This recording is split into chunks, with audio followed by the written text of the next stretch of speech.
Christian, für eine Präsentation bzw. für ein Training brauche ich Dummy-Zahlen und möchte die in Excel erstellen. Nur habe ich keine Lust, überall Zahlen einzutragen. Geht das irgendwie schneller? Gute Kai, ja, das geht schnell. Das geht mit einer Formel und es geht mit Markieren. Die Formel heißt Zufallsbereich und ich markiere und der Trick ist, dass man Steuerung Enter drückt. Am besten markierst du einen beliebigen Bereich mit der Maus.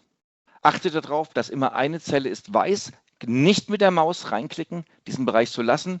Die Formel schreiben, im Fall ist das Zufallsbereich.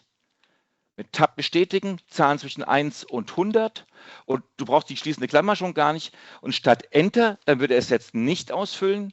Und wenn du Steuerung Enter drückst, ich gebe die Formel noch einmal ein, dann wird es im gesamten Bereich ausgefüllt. Das ist die eine Art, wie man mit Steuerung Enter umgehen kann. Das könntest du auch für Text nutzen. Ich markiere noch einmal einen Bereich und schreibe hier ein Wort rein, das Wort Test, und drücke jetzt statt Enter Steuerung Enter und das wird im gesamten markierten Bereich ausgefüllt.